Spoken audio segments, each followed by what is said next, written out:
In this video, I'm going to show you guys how to get your arm on time. This is something that a lot of baseball athletes struggle with, oftentimes causing for their elbow to leak out, their arms to drag below plane, even going as far as causing elbow, shoulder pain, velocities to drop, and as well as command issues. Now, what exactly is a late arm action? So you can base off a late arm based on when that front foot lands relatively to where that arm is in space, right? For a lot of guys, you can get away being at a 45-degree angle to a 90-degree angle. That is per se an arm that's on time. However, if at front foot landing, your arm is about right here, this is a very late arm action. And I've even gone as far to seeing guys who have landed and their arms is literally still low. That is due to a lot of different complications that we're going to end up going over here, showing you what causes them and how to fix them. So if you don't know who I am, my name is Anthony Rodriguez. I run an online performance training company, Versatile Athletics, where I teach athletes just like you to increase their velocity, move pain-free, and get the recognition they deserve through motor preference training and fascia training. Now, in opposition to everything that I just said, if you're actually able to get your arm on time, the benefits from that are many. You can increase your velocity, your command improves, you stay healthy, and your mechanics improve as well. Now, what exactly causes an arm to not be on time? This could be due to a lot of factors. And all of the ones that I'm going to mention are things that I've seen training over 100 plus athletes. Number one, your lower half can affect the way that your arm is spiraling. Now, what I mean by this is you got to know that your body works in opposition. So whatever the lower half does, the upper half does. And if you're just an athlete who's just like gliding, falling, and then just hoping for everything to be in place, like it's not going to work. What I found is that the arm, for the most part, working in opposition, just like I said, it works off of the bounce up of the hip. And I'm going to put up a video here showing you guys kind of what that looks like. But primarily is depending on what your motor preferences are. Like once you're loading down into the ground, once you get that hip firing, your arm is going to respond back to it and it's going to flip up. So something that I always say to my athletes, and this is really cool, and it was a good analogy for me to tell them so they can feel what I was trying to say. If you put your arm up and you just let it drop, right, to some extent, gravity is going to go ahead and bounce that arm right back up, right? So if you're trying that again right now, you lift up the arm and you let it drop, right? To some extent, you almost want to feel like you want to catch the momentum of it and then flip that up, right? So how are you going to do that? As you're pitching, again, using a proper lower half sequencing, when you get into that hinge and then you start to rotate, your arm should be flipping up as that back foot is rotating as well. And we're going to speak further on as to how to fix that. Number two, trunk rotation. Your trunk rotation can largely affect the plane of your arm. So, for example, this could also be even timing issues, which is the third one. But meaning, if you're at front foot strike and your trunk is going forward, right, your arm is not going to get to spiral out and about the spine. So you want the arm to always spiral out and about the spine. So meaning, if your spine, obviously my spine is here, you want the arm to be almost perpendicular to it. From whatever slot you are, whether you're overhead, whether you're sidearm, whether you're submarine, it's always going to replicate it. But if you're at front foot strike and your trunk, as you're about to land, starts to lean all the way forward, right, you're not really going to catch that arm at a 90-degree angle. So everything is going to drag out and it's going to put a lot of pressure on that glenohumerus joint. So even going as far as to what I just said, when you're in the stride phase, a lot of athletes have the need to just throw as hard as they can, as soon as they can, thinking move as quick as possible and just let everything run out, right? And the issue with that is that they don't get the proper timing down. You cannot throw unless that front foot lands. And a lot of athletes are throwing literally mid-air. Meaning before that front foot lands, you guys are already pulling and yanking open. And what happens is that as you're riding and you want to start yanking open mid-air, the arm gets caught midway up. So it has no other option but to lag out and literally drag everything, which is, again, going to cause a lot of pain in that elbow and that shoulder. Mobility restrictions are also something that affects the arm getting up on time. A lot of muscles like lats, the pec, even going as far down as to the TFL, think of that as the hip area. All those muscles are depressors and internal rotators of the scapula. So if your arm is getting up but you have extremely tight lats, right, your lats are going to pull that arm down as you're going to start to rotate, which is an issue that we don't want. Even going as far as to having postural restrictions. Due to technology, a lot of athletes are becoming more postural, meaning due to all the video games, all the phones and stuff, we're constantly in this position.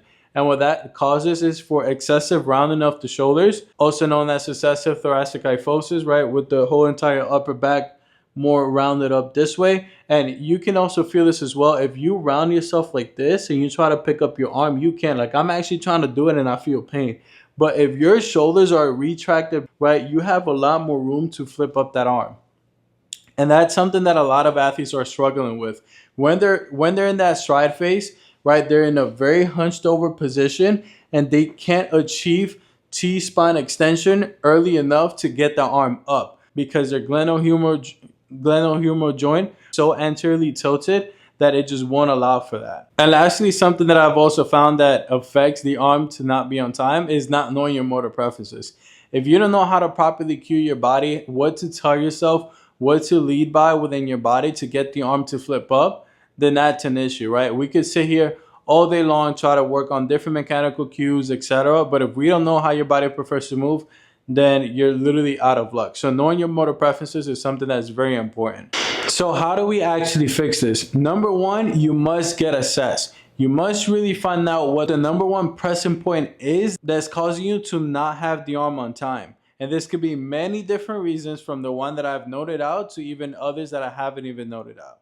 So you really must know what you got to do so you can have a clear roadmap on how to train. Number two, assuming that you have mobility restrictions, normally those tissues would include anywhere from the pectoral muscles, the lats, upper traps, even on some tightness of the rhomboid. So a lot of those muscles are scapular depressors, which again, just like I said earlier, they depress the arm down. So what you can do is you can get a lacrosse ball. You can literally roll those out nice and easy, allowing for that ball to penetrate those muscles deep in there to allow for everything to relax, which is going to let your arm flip up much more naturally.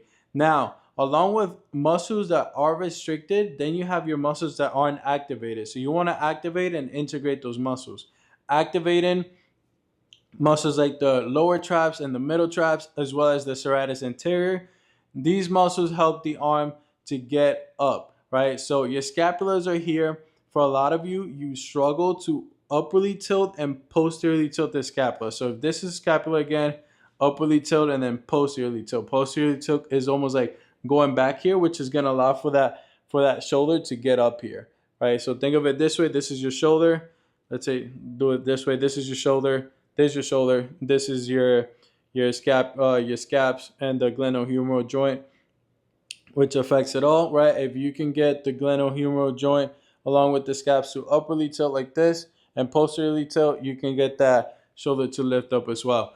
So activating muscles like the middle, lower traps, serratus anterior, and not only that, but teaching them how to work together, teaching them how to work as one full unit with the lats, the pecs, the middle and the lower traps, everything working together, the upper traps as a whole to complete that one motion. When it comes to drill specific, you want to mix those drills in depending on what your inefficiencies are, whether your arm is getting caught up down here, whether your arm is getting midway, or your arm is somewhat here, but it's still not on time. Your arm could either be super early, which is something that I haven't mentioned. Your arm doesn't just have to be here. An arm that's not on time is an arm that's super early. Could cause a lot of issues as well. But something that you want to do when it comes to drill wise, you want to do blending. So for example, I'm just going to use a lateral roll in this example. So you can step from behind with a full arm action and then complete the throw. And then right after that, you're going to go into an abbreviated position, step behind, and then go into the throw, right? So what that's going to do is that it's going to teach your body, and it's going to tell it, hey, this is actually what I want to be. And you feel that this feels really good as we're completing the throw. Can you replicate the same thing? Lastly, in order to fix this, you want to know how to cue yourself within your motor preferences. You can be either aerial, terrestrial, that's just extension based, flexion based. And normally what you want to know from this is it even tells you, your motor preferences tell you how you're supposed to be separating. There's some extension based guys who might have to think elbow first, then the hand, or you can either be flexion based and you might have to think both hands or firing the hips, etc. Those are just some cues all over the place, right? For me to actually tell you which cue will work for you, I will have to personally assess you. But that's all I got for you guys today. That was just a quick rundown on everything that I've seen with arms being late, what's actually causing them, the bad things about them, the benefits, and how to actually fix them. But if you are still stuck after all of that and you can't seem to get your arm on time, then go ahead and book in a call with me in here today where we can have a discussion about what your situation is, where you're at, and where you're trying to go. And I'll actually see if you're a good fit for my program and that I can help you out. From there, we will speak about what training together will look like, and then we can get you started on your way to throwing 90, possibly even higher. You guys can try to fix this by yourself. It is going to take some time, and it took me around 12 years for me to learn everything that I know from trial and error, from throwing 94 to losing it, to then throwing 90 again, to then losing it, and then finally throwing 90 again. So it's a lot of trial and error, a lot of listening to the bad people that didn't really guide me the right way. But again, if you are wanting to fix this issue for yourself or increase your velocity, go ahead and book in a call with me today. And I'll see you guys in the next one.